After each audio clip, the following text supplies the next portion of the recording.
We play for keeps, Cuddy. You ain't heard about the huddle fire with no with D-Lane. We tryna get it off the muscle. Walters caught the pick and ran it back without a tussle. Blow the whistle, coach is time to get back to the huddle.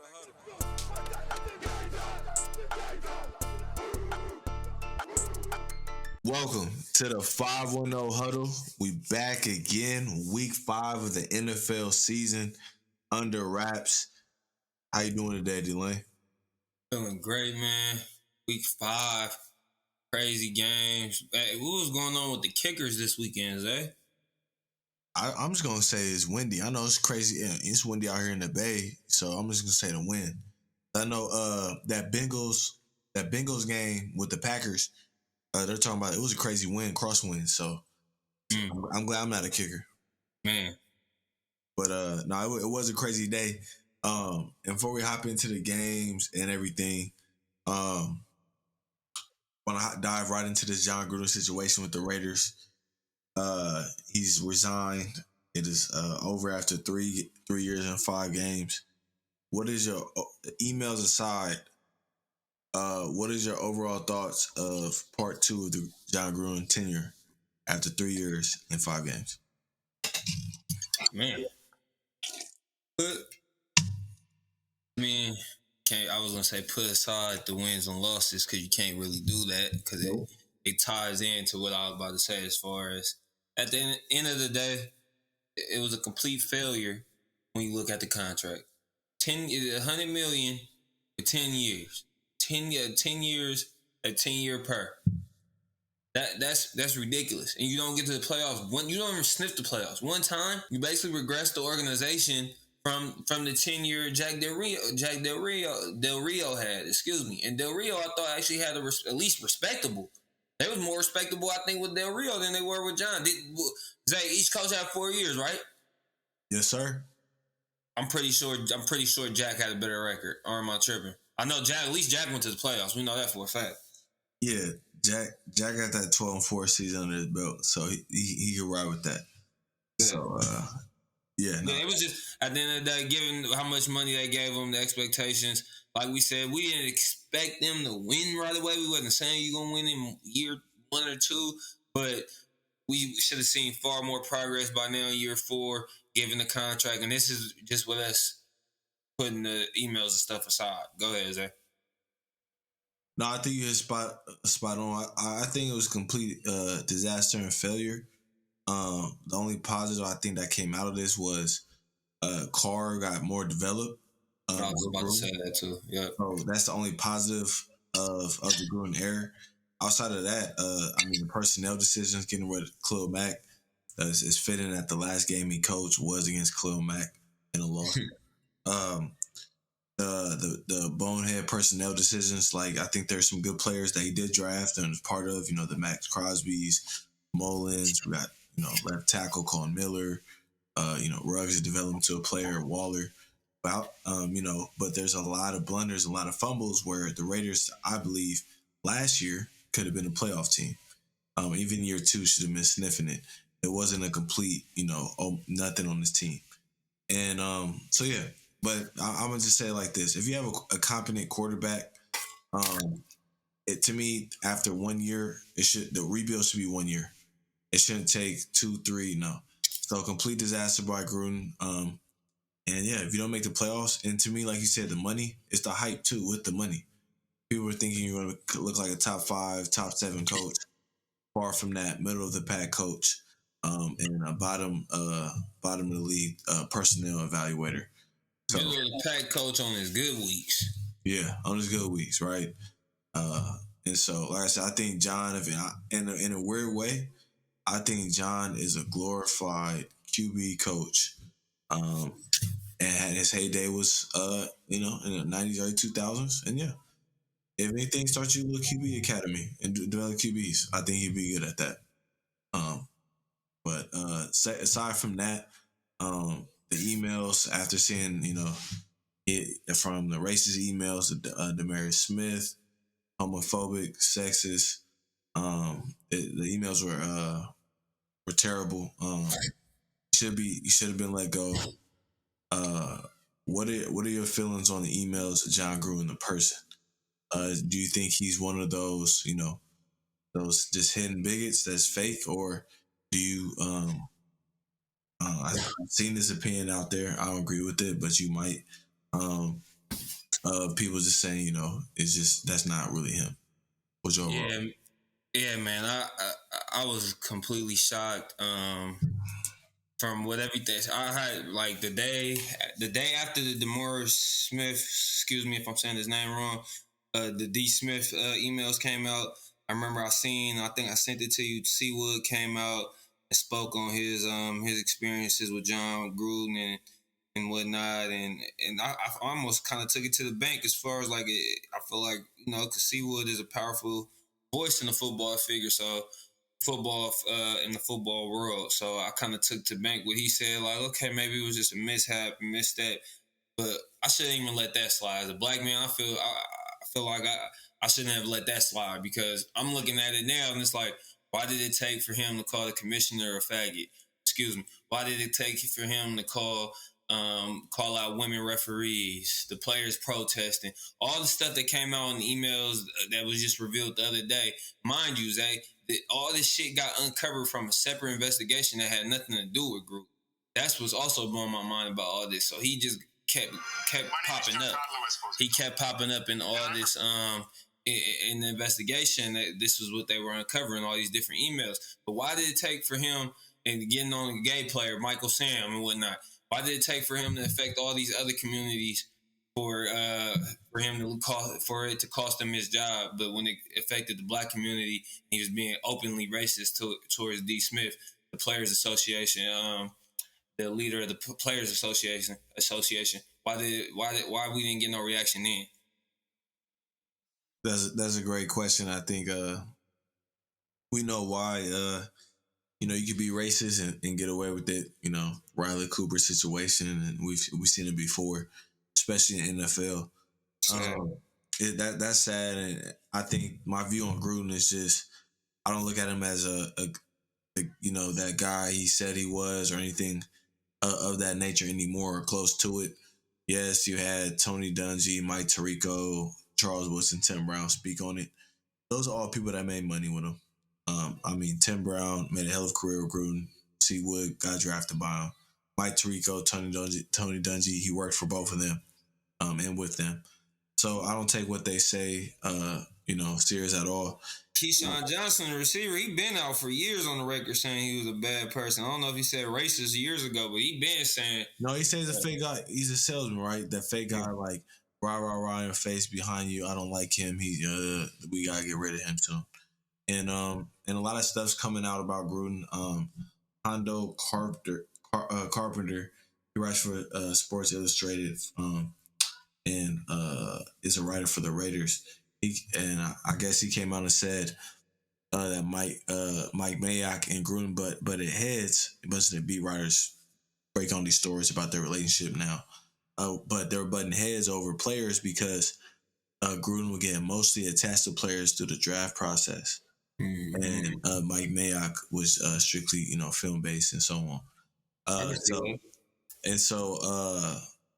Stay right there for me for a second. That was a great segue because I had a question I just wrote down. I was going to ask you, given that Gruden had autonomy with the organization and actually brought Mayock on board, do you see Mayock staying past this season, or does he move on? That's a great question. Actually, I'm gonna answer your question with the answer in a question. I think he stays on depending how the season goes and how who's the leader of this organization. And I think the Raiders, in a weird way, it's terrible what Gruden said and the type of person is. You don't want that person working in the league, and it's sad he was even hired in the first place. But this actually is kind of gives the Raiders a lifeline. If you go look at next season, there was a lot of coaching vacancies that were taken this season, and headed to next year, the Raiders are clear cut would be the best one open. There's a lot to work with, and the Raiders might have an opportunity to top coach. Now, whatever coach that may be, I think I would just say tier is I see all type of names, Eric Bieniemy and Lincoln Riley, Kellen Moore. I think it all depends on the leadership of the organization and who they want to bring in. But if Mike Mayock can be a leader and we'll see how this next season goes. I think he will be back. And it just shows, just see what happened the rest of the year. But um, I think he should be back if he's a leader and can lead the organization. But right now, I think we just got to see how the season play out. That's my answer to that question. Because Okay. if playoffs, it's going to be hard to remove him. Yeah. So, and I think that just, I mean, two guys could make a lot of money and change their career, not change their careers, but skyrocket their careers and making the playoffs. That's Derek Carr and Mike Mayock. Because Carr's pretty much, he'd be running the whole offense. My name is Giancarlo Esposito, and I'm preparing to bring you my. So yeah, but yeah, my next question for the Raiders is: of the coaches available, and rumored to be head coach next season, what coaches you think would fit well with the Raiders and could get them back to consistently winning? Man. So I for sure like the enemy. For sure, I like Eric off the rip. Like that one. Him and Joe Brady were my top two options. I think you guys need to get somebody. I feel like with the enemy, you just see an instant. You'll see an instant spark. Period with the offense. But I think with Joe Brady, we might see that next step with the quarterback development, like we've seen everywhere he's been so far. Besides his past game, Sam Darnold just played. He made the first 4 or 5 weeks of the season. He had Sam Darnold look spectacular. He had Teddy Bridgewater posted his best numbers of his career last year under Joe Brady, and then so on with Joe Burrow and the crew. So I definitely would love to see Joe Brady as well. And then two other dark horse options I wouldn't mind taking over the franchise just because I think they fit. And one I think could fit just as a Raider, just the personality, the character, and everything. Kind of the leadership, like you said, which direction would the leadership be going in? I think this guy would fit perfect just as a Raider. Raheem Morris, one, and then the other guy I will also like is Byron Leftwich as well. But I like Raheem Morris as well. I like that. But my top two, just to clarify, sorry, Zay, was Joe Brady and Eric Bieniemy. I like it. I think Joe Brady. I think the Raiders need more of a type of, I don't know what type of leader he is. No disrespect to Joe Brady. I think whatever coach he becomes a head coach of, it could be in, I don't know, Arizona or wherever. I don't know. Wherever, right? I don't think it should be with the Raiders strictly from a leader standpoint. I want Eric Bieniemy. Honestly, that's my first pick, clear cut. I feel like he's a leader, so I can step in right away. And also, I think it's rare to see, not rare, but we don't see as often, African American offensive minds in the game, right? We got two right now, Brian Leftwich and Eric Bieniemy. Am I missing anyone? I thought I could think of it off the top of my head. Yeah, I guess David Shaw in college, right? So I think that's my favorite, Eric Bieniemy. And then my second one, honestly, and this is a guy of yours. He made Doug Peterson. Doug can do it with anyone. And it showed, and now we've seen the proofs in the pudding. He was not the problem. He was not the problem whatsoever with Philly. To me, he was the only solution, and it showed that. If you started Hurts earlier, they might have made the playoffs. All you had to do was win 7 games last year. You see Carson with the Colts. So I like that one, Zay. I like you with that one. Zay. That was a nice one. So those are my two big boys that have won before Super Bowl, again, as an OC for Eric, but again, Super Bowl winning coaches. Big boy came from big boy organizations, know how to win. And I think you just need a true leader and a play caller. I think Joe Brady would be a nice, a sexy hire, but I don't think we need sexy right now. We need a big boy hire that we know can win. Man, because the windows in the NFL is short, and like we said, you guys got some young talent with Waller, Ruggs, and the crew, but they only gonna get older. I think you guys gotta find your guy right now that can get y'all to the playoffs and make y'all competitive right away. And like I said, I didn't even think about that when he came out of left field with that, but I love that Dougie P fit. I would love that. I think Waller will have a career year with Doug Peterson. Because Ertz hasn't looked the same since Doug left. Ertz looks fucking terrible.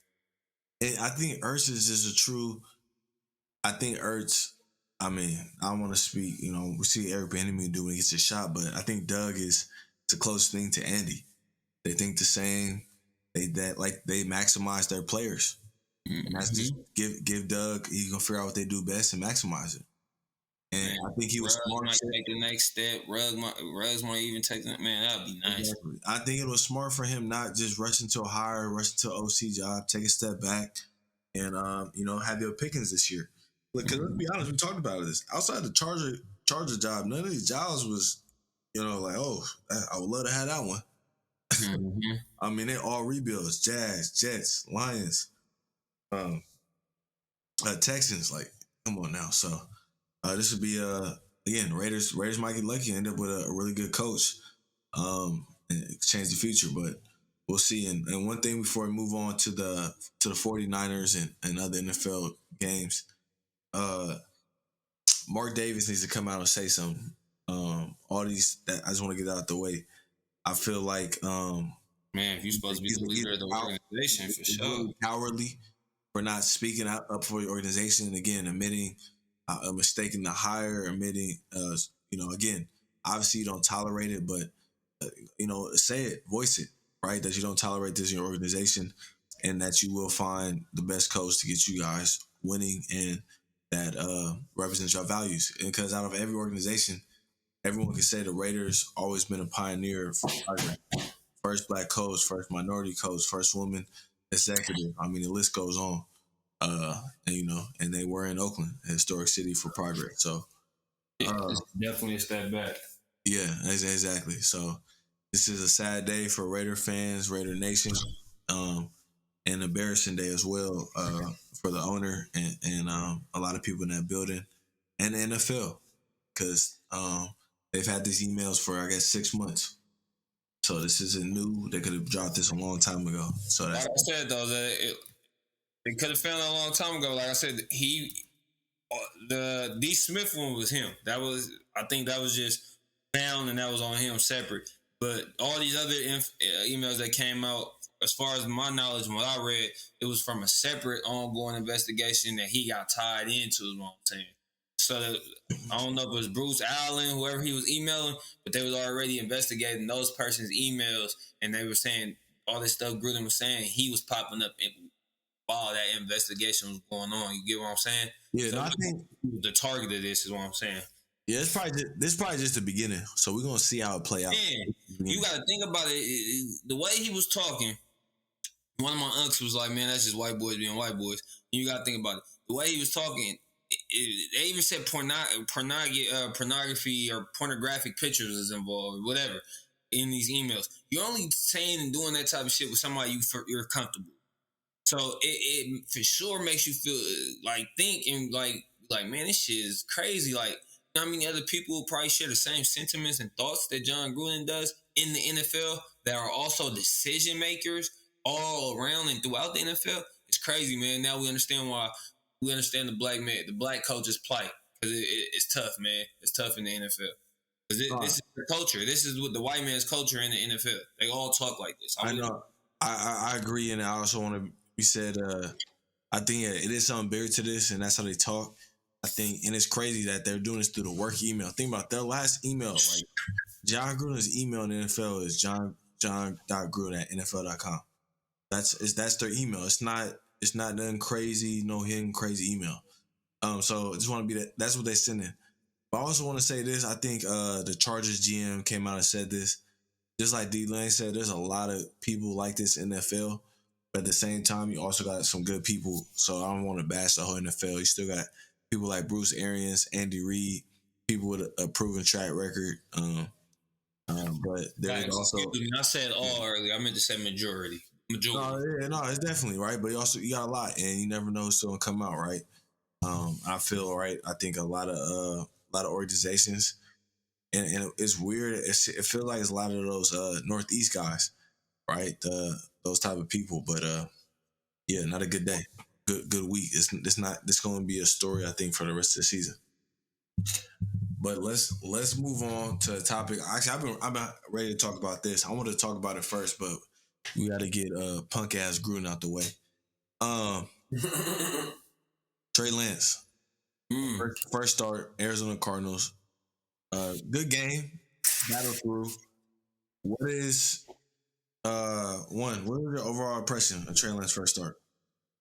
Give me some of the give me actually do this for me, Lane. Give me two things you like from him, two things you he has to work on and progress with. Man, getting past his first read for sure has to work on that, just progressions, and that comes with reps. Playing more. Feel, I don't know, feel, but the one thing that is for sure getting past his first read. That's one of the first things I could think of off the top of my head. I watched the game a little bit, the Niners game, but the addition that I've been saying all along for Trey Lance, and the reason why I said he should have been playing from the jump is. One, you're not a passing team anyway. I don't give a damn. You got George Kittle and you got Debo looks like a bona fide wide receiver one this year so far with how he's playing. But coming into this year, you've never been a passing team. We all know Kyle Shanahan 49ers like to run the football. What does Trey Lance do best for this team? He adds a different dimension to the run game. And I thought we seen a little bit of it Sunday, and I think we're gonna see a little bit of it more moving forward with him being in the game, man. I love the way the kid looked in his little spurts or while he played. Moving forward, I can't wait to see him play. I agree. One of the things that stuck out to me that I love right away was his toughness and confidence. It's a big boy game, division rival. I was just sorry to cut you off, but I was just about to say, didn't that give you like a playoff field game? That was a game. That was hitting out there. It did. And I wanna lead with this. I want to talk a little Trey Lance, and then I want to talk about the guy calling the plays for him. I think Trey Lance to me, it was a playoff field. It was again division game. A lot of good players on the field. A lot of all pro bowlers everywhere. And for the Niners, you got to remember they got the Trent Williams, Debo, Kittle was out, but they had Warner. They got a lot of blue chip players, so a lot of ballers on the field. I thought Trey Lance held his own, was confident, and one of the things that stick out to me is his awareness in the pocket. Has a really good feel in the pocket. Sometimes that a lot of quarterbacks don't have that naturally. He does, and that's really good. Another thing I like from him again is mobility and his toughness. Something that to me he needs to work on, as you said, get off the one read. But outside of the one read, to me is knowing to put touch on the pad on a throw, right? Knowing when to throw the rocket, knowing when to throw it high, low, right? Just better feel for the game, better feel for the passing game is more what I'm leading to. Better feel for the passing game. And the last piece, and this is the only piece that was actually a concern. Everything I saw could be improved, worked on, and he can get better each year. I hate his release. I hate his release. It's worrisome and a concern only because of this. It's long and loopy.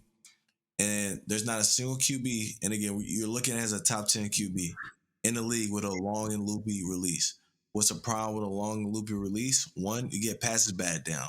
The D lineman can time your throws up. Two, it gives a DB an extra 0.3, 0.4 to break on the ball, get hands on the ball. Then lastly, it's a slower release, so you might get hit more and take more sacks. That's something he needs to improve on. I know that's part of the mechanics piece he's working on the offseason. That's something I don't think he'll improve throughout the season. He has to work on the offseason. But again, everything else, knowing when to throw the ball, with touch, and get better feel for the passing game, I think he'll improve week by week. And that was a good top defense in the league he was going against. Now, the Niners are sitting at 2-3. D-Land, at the end of the day, this is a results business. You are what your record is. What's going on with Kyle Shanahan? It's getting weird. It's starting to get weird. I mean, I can't really say that. It was a playoff like field game. They were in the game. They're not. They did get. I'm about to tell you, they did get shut out in the first half. They ended up putting 10 up in the second half. They were in the game. It was competitive. It wasn't like they getting blown out. We never felt like Kyle ever had that issue under the Kyle tenure, his era. He rarely got. They have rarely been blown out. For the most part, they're competitive in all ball games. Has a losing record. You said what? I said Kyle has a losing record. No, I know. I'm saying score-wise, we said we never just been like, oh, that's a shitty. Besides, like that first season or the second season when Jimmy got hurt, when they were like 1 or 3 and something or 2 and something when they got the top pick and got Bosa. I'm saying we always said they've been in games. Is what I'm saying. It wasn't like they were just doormats. Oh, right? I remember you saying that, or am I tripping? No, I'm not saying like, hey, Kyle needs to go. No, I'm just saying it's something going on with Kyle. The offense has. I got you. Yeah. So if we feel like if we're watching the game and we're saying something wrong or with the offense, and of course we're telling the offense to Kyle because he's the offensive coordinator and play caller. My initial thing is overall we got 5 games into the season. That's more than enough sample size. I haven't seen enough of George Kittle, me personally, especially in the pass game. We understand. Agreed. Huh? I agree. I'm agreeing.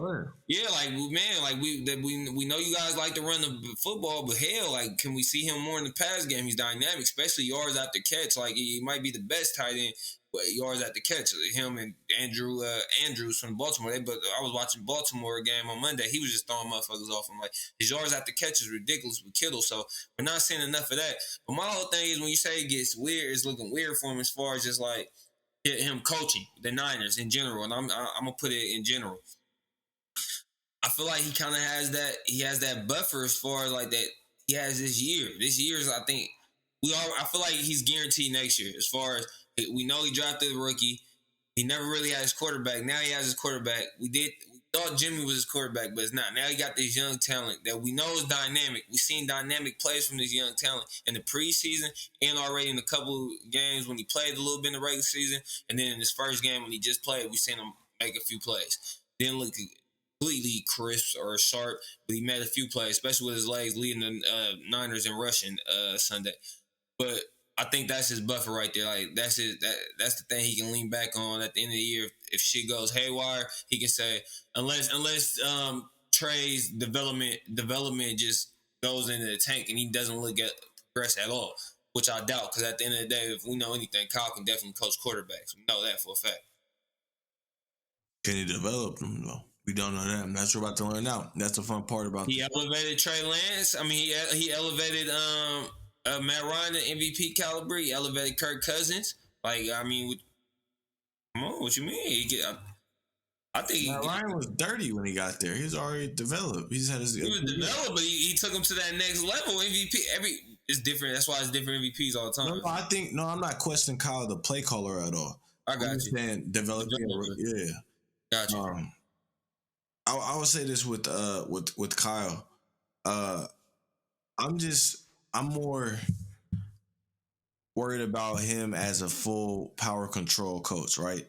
Now Gruden's fired, right? There's only 3 coaches in the NFL with the that run the show, can have the most say so, right? That's Kyle Shanahan, Andy Reid, and Bill Belichick, right? Now 2 of those coaches have every right to run the whole show, do what they want. Now Andy, he lets Veach handle a lot of the personnel decisions now, right? So he can focus on football. Bill still handles everything. I think Kyle is just worried and has too much on his plate, and it's starting to show, and it's starting to just be leakage with stuff. It's no way you can focus during the week, developing Trey Lance, focus on the offense and win in your opponent and winning the game, focus on the team as a head coach, right? Focus on final say-so on personnel moves, right? And then still be scouting college players and so on. I think Kyle's too much on his plate right now as his full, leader in that organization. Now, I agree with you. He has his buffer with Trey Lance. His whole job should be developing Trey Lance. Let me ask you this, D-Lane. If they miss the playoffs, does he have to make the playoffs in 2022? Or can he, miss him again? Oh, he can't just shut. I don't think he can miss him again. I don't. Well, all right, what about? This is the only way I'll spin it. This is the only way I'll spin it where I say he can miss it again. and keep his job. Trey Lance got a fucking ball. Trey Lance got to take the next step, and we got to place the blame on D'Amico. Or D'Amico's not there at DC, and we got to go get a new DC. But this young kid is ready because he's on a rookie contract. We better see some development. We better see some progression next year. I know that for a fact. I want to see it this season. If you ask me, I want to see it by the end of the season. I want to see some progression from Trey Lance. Shit. I ain't even a Niners fan, so I can only imagine how a Niner fan would feel. Yeah, he's getting judged because I'm gonna judge him based off. That's the thing too, and I think Trey Lance under the most pressure. He's in the best circumstance with the best coach, and so yeah, I think the comparison is we're gonna judge Trey Lance to Justin Fields. I think that's gonna be a sign to watch in the years to come.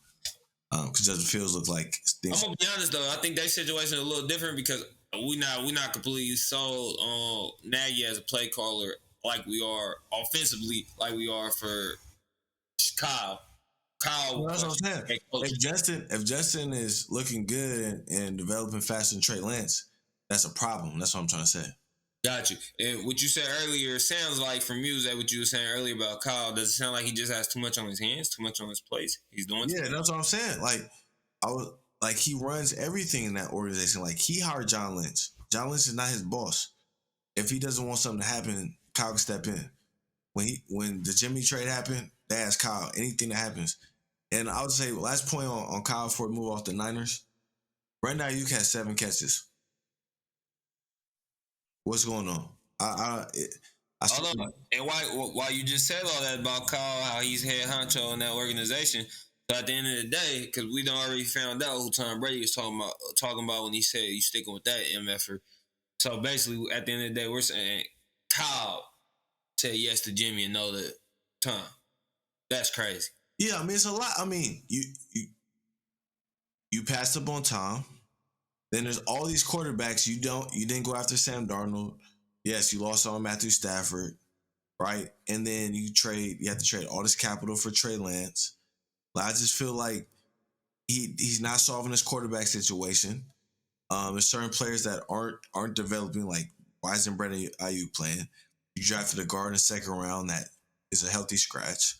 You traded Buckner away, so you traded a top 3 D lineman at their position away for Ken Law, who I saw was the lowest graded D lineman this weekend. It's Kyle, it's a lot. It's a lot. Focus on Trey Lance and your offense and running the team, and let everyone else focus on picking the players. I think Andy Reid realized that and hired Dorsey, then got Veach, and look what happened: Super Bowls and success. A little rough patch right now, but he'll be all right. I agree. So, but yeah, every game. If I'm a Niner fan right now, I just want to see Trey Lance get better at certain things and do what he's good at consistently. So if he's a good runner, good in the pocket, I want to see him do that consistently. And I want to see him get a little bit at the reads, and then that long loop, that ugly ass release, gonna have to get solved in all season. Yeah.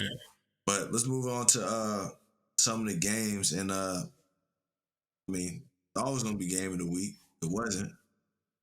I'm just gonna say, are Bills Super Bowl favorites through 5 weeks? Yeah. I don't know if I'm gonna go Super Bowl favorites, but I will say this: they're the best football team after 5 weeks in the NFL. Who is though? I don't ever think I got a favorite right now because everybody is just looking. It's sporadic. It's what Stephen A. like to say is fluid. It's been real fluid lately. The AFC, I say this: AFC looks like it's gonna be someone in the AFC win that Super Bowl. I can say that confidently. Man, because the Chargers is even creeping up there. Chargers is looking for real. We thought who got on the team first? Huh? Who got on the team first? I hopped on them. Yeah. You know I did. Yeah. I was just top to bottom, and I was like, Brandon Staley, he looked like he know what he's doing. Yeah, most definitely. And what I tell you about that Browns run game, though? I told you that Browns right, and they lost. They lost, but I told you they was gonna roll them. That's Baker's fault. We gotta talk about Baker too. We gotta talk about him later though. He's hurt though, but we'll give him to Baker. But no, I would say this with the Bills. I mean, just talking about Bills Chiefs. I think the Bills again have to be in the conversation. I think they have to be in your top 3 teams. I mean, you could debate 1, 2, or 3, but it have to be. from top to bottom. Again, I think they got the coach, they got McDermott. I mean, Dabo's a hell of an OC. He's definitely gonna be head coach next year. Josh Allen's continuing to take that growth. The team is, man, turnovers. They don't have a weakness right now. They're running the ball better. Zach Moss, they have a real run game this year. Remember we talked about that. That was a problem last year. Now they got Singletary and Zach Moss, perfect 1-2 punch. I'm really liking the Bills. Before we jump into the Browns, and we just take a step back and look at the AFC. Are we both in agreement that Chiefs still making the playoffs, right? Not are we overreaction to that, right? No, Chiefs for sure still making the playoffs, but Okay. they got some real problems on defense. No, they got some real problems, but I don't want to. I seen some people just saying some crazy stuff today. So you just look at the AFC. You got, Chiefs, Patrick Mahomes. You got Justin Herbert and them Chargers. You got Josh Allen and those Bills. You got Lamar and those Ravens. Now I know the Chiefs money wise, I think that's why they said they couldn't make a serious play at Gilmore. So I'm not gonna give them too much flack for that, even though it still would have been ideal. Sherman, Earl Thomas, y'all need somebody. Y'all need somebody else to come help in that secondary, corner or safety. It doesn't matter. Y'all need Sorensen's not getting the job done. Every other play looked like Honey Badger got his hands up looking at Sorensen like giving up a deep bomb. Like, this shit is ridiculous. I got you. I think that they have to figure out their defensive issues, or they're just they will not make. I'll say this: if they do not figure out their defensive issues, they will not make the playoffs. Because I will say this: there is no quarterback in NFL history that's made the playoffs with the defense that finished 25th or worse in points given up. The Chiefs are 31st, so it has to change. It has to change. And you're seeing right now because Patrick Mahomes. If you look at Patrick Mahomes' stats, you're like, oh, MVP. Why does the record match that? That's called no defense. But I think he got like 4 or 5, maybe even 6 picks on the season. But he still got some crazy numbers. What I was gonna say was that the defense, they need to do their part, man. They don't do their part. Well, Chris Jones was hurt last week, or this past weekend. Okay, I get Frank Clark is just not Frank Clark anymore. So it's Tyrann and some dudes out there just playing. But so it looks like the formula being put out on the Chiefs is make their ass drive, make them dip and dunk all the way down the field. Because we all know they want to hit the big play. They want to be explosive. They can't find another guy. Seems like to play opposite Tyreek yet. So it looked like they're just playing bracket coverage on Tyreek and Kelsey, or just making them dip and dunk all the way down the field and get impatient. Pat starting to throw turnover, make turnovers here and there. That's not helping as well. So yeah, man, I don't know. Chiefs got some problems. I still believe they make the playoffs, but they definitely got some problems. But no, you brought up the Browns, and I want to touch on that. And that's why I listen to these teams, Chiefs, Bills, Chargers, Ravens. They all have elite quarterbacks. Those are 4 quarterbacks, 4 of the best quarterbacks in the National Football League. Can we take the Browns serious as long as they have Baker Mayfield at quarterback? Can we take serious? I believe so, but the defense got to tighten up a little more. Like I said, 48. They gotta be clear cut number 1, man. Yeah, the defense got to be like top 5, top 10. They got the talent. I don't know what's going on. I don't know if it's schematic wise or the players just not playing up to the potential. But they got too many names on that defense for it not to play better than what it's been playing for the last few seasons, to be honest. So yeah, because I believe you can still get it done with a run game and defense. And at the end of the day, like, Baker's not scared of the big moment. Like, you can obviously see that when you watch him play. So that's why I do give him kudos for it, because I done watch guys where you see them in the crunch time, you see them folding. You can tell they don't really want that. They're not accepting that. Baker was never like that, even from his college days. He was never like that. He'll show up in big time moments. So I give them kudos for that and say they still have a chance, but they got to be able to run the ball like they've been able to, and I think they could. They should be able to do that. They got a stout running game, and they got to be able to play better defense, man. And now that they know that's their formula and they understand that that's their forte, how they're gonna play, now start scheming it up different for Odell, because it doesn't make sense how Odell only has 2 catches. I think that he only had 2 or 3 catches this past game and only had like 3 or 4 targets. Get him more screens, some jet sweeps, whatever, and then scheme it up for him in the play action. Since y'all love running the ball, every damn play action, this should damn near be to him or Jarvis anyway. Y'all should have a bunch when Jarvis gets back. I know Jarvis hurt right now. I'm saying every other freaking play action should be between those 2-man routes and running the ball. That's all I do if I'm the Browns. That's your identity right there. I agree, but to me, running the ball, playing defense don't win you shit in 2021. Or it gets you hot and you be like the Niners and you lose to the better quarterback. Like I said, I don't think. All right, let me ask you this: do you believe Baker is better than Jimmy G?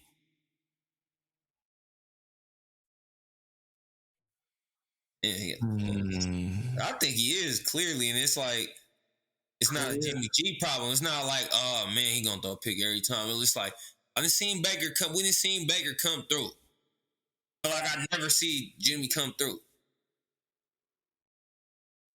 Where's Baker Mayfield's moment that he came through? I'll tell you this. I don't think he is. You don't think he's better than Jimmy G? No. That's crazy. Yeah. I think they're very similar. Now you think I'll put it like this. It's not. How about this? I'll give you this, Elaine.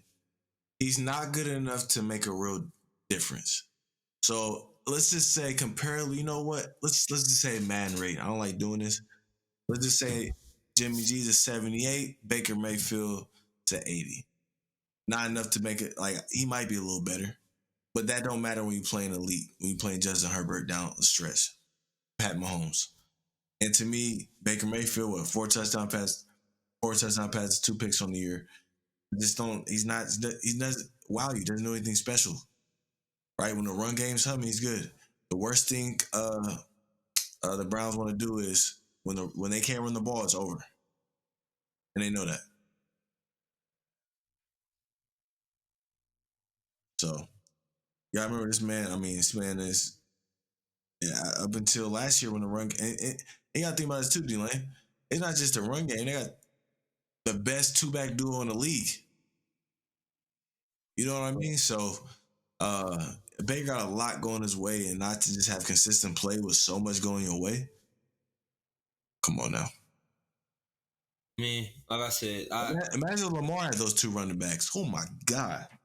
I'm just saying, Zay, it's not like when he gets the ball in the crunch, it's like we know every time he's gonna fail. It's like at least he's willing to take the call. Like I know a lot of guys are scared of that spotlight. Is what I'm saying. You're not scared, but I mean you're not gonna deliver. I just feel like this Baker. I don't see Baker having a long career for the Browns. To me, he's a filler. He's a he's a Jimmy G. He's a second tier. It's a bridge guy. Like he somebody will come get it after him. Is what you're saying. He'll have a long career. Play for 3-4 teams. Sam Bradford type guy. He's a walk on. Went from walk on to number 1 pick. And to me, bro, you're an overachiever. And in NFL, overachievers at some point fail. And reach the point. Yeah. This is not an overachiever league. This is, for special teams, not a quarterback. At quarterback, there's no such thing as overachievers. Kurt Warner. Kurt was like Rich Gannon. Kurt was a damn cashier before he came back. No, he was legit, but Kurt arm was special. Like he broke records everywhere. Like no one said, Baker has a special arm. That's you know what I mean? True. Like to me, I'll be honest. Give me Baker or Jared Goff, same shit. And you damn near gotta take Jared Goff over Baker. At least Jared been in the Super Bowl. And he's I'm taking the bigger quarterback. Just shit. I know he's healthy, gonna make the basic throws. He just ain't gonna wow you. So we saying as long as Baker's the quarterback for the Browns, no Super Bowl. Yep. And they'll be searching for their guy real soon. Or they'll end up looking like, again, I swear the worst thing to be in the league is a team with a roster with no quarterback. You'll be in the Browns situation. The fucking Niners. The Bears. The Bears. The Broncos, right? Look at the Broncos is wasting away. If the Broncos had a quarterback, the AFC West would be a straight bloodbath. It'd be just, I don't even know who would come out of there. You know what I mean? Like, think about teams wasting away because they don't have a quarterback. That's teams right there. That just named the Dolphins. The Broncos are wasting the prime years of Von Miller, and then it's the same thing that happened with the Texans with J.J. Watt. Look at the Steelers not pulling the plug early on Ben. Like, look how many teams are wasting. They about to waste the prime years of T.J. Watt. Yep, if Fitzpatrick, that's like, it's a lot of, to me, the worst thing. I don't want a middle of the pack guy because I know league too competitive. Yeah, it's just like, if it's like, hey, do I just want to make the playoffs consistently? Okay, I'll take the middle pack guy. So that's what the Browns are doing. Hey, I got Baker. I made the playoffs two years. Hey, this is where we are. Bam, I need something. To me, the Broncos, get a quarterback. You know what you have. The Bears, I give them credit. They trade up, say we gotta get something. Let's go. We can't do this. They moved off Mitch. But yeah, I mean, the Niners got their guy. So I think the Browns will be in that boat soon. The Rams, think about it, Rams haven't had a losing season with Goff and McVay together. And they said, fuck that. I need a ring. I need somebody that can let it loose. So it'll be interesting to see what quarterback is behind the Browns team. I think they're a good coach. Yeah. Well, you got anything else before we head out? Oh, yeah. The Eagles, a nice W this weekend against the Panthers. Oh, yeah, come on, man. Come back win, man. I was in here turned up on the big screen watching the game. Turned up, man. Came back on top team, who think they were top team. I don't know about now, but I still think Carolina's still for real, though. I think they still got a it's NFL. Team. Yeah, well, no, just in general as the top, I still believe they could be a playoff team, man, because we look terrible. Still look like coaching is an issue. Him and Jalen Hurts had a few miscues again, quarterback to coach wise, too many penalties, dumb penalties. Yeah, man, I'm missing Dougie P every day. These days, I'm missing Dougie P, man. I'm not even gonna lie to you. And Dougie on his couch watching games, feet up, counting his money because he got paid to not work. But yeah, man, this is gonna be. I don't know if we said it earlier, but do you got the Chargers winning the AFC West? Yes, I do. I'm gonna have a bold prediction. AFC Championship, LA Chargers, Buffalo Bills. I'll tell you right now. I can say Chiefs made the playoffs. They can't run. They can't. This defense ain't going. You can't do this. You can't do this. Yeah, I like that. Bills run. That's an explosive Super Bowl.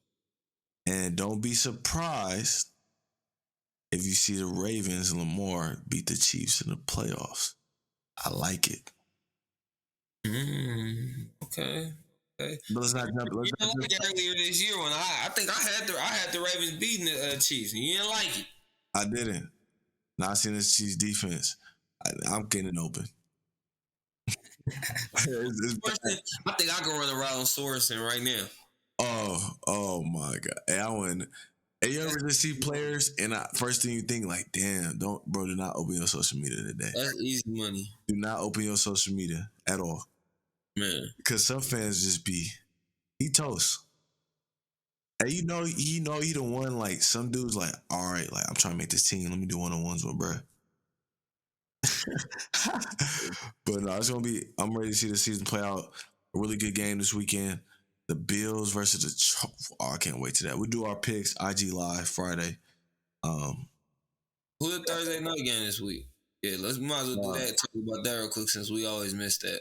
It's Bucks and it's Buccaneers and Eagles. Yo, Eagles, man, you should know this. Come on now. Play Thursday. I know we play the Bucks. I said that when you said Bucks. And we do play Thursday. Oh, you gotta come pull up on me. You know I'm gonna have that thing up. Oh yeah, and we gotta walk through, so I should be able to make it right on time. I should be able to get right out of practice right on time. Oh yeah. All right, it's good, man. Hey, Wow. let's see what the Eagles can do. They don't have a shot. We might have action. We might have action, man. If we play like we did last week, I don't know. Just because Tom Brady and them defense is terrible, but our defense is bad too. So Thomas, gonna expose them. But both our corners, CB1 and CB2, had picked 3 picks last week. Darius Slay had 2, and Nelson had 1. Oh yeah, we're gonna see. But they lacking a little on offense. They was giving the Dolphins some problems. Hey, Hargrave, one of the best players right now, defensive lineman in the game right now, especially pass rusher. I think he got like 6 or 8 sacks on the season already. Javon Hargraves, Oh yeah, played for my Eagles, beast. Yeah, I'm ready. I'm ready for football. Let's see what they do. Yes, sir. All right, man. We out. All right.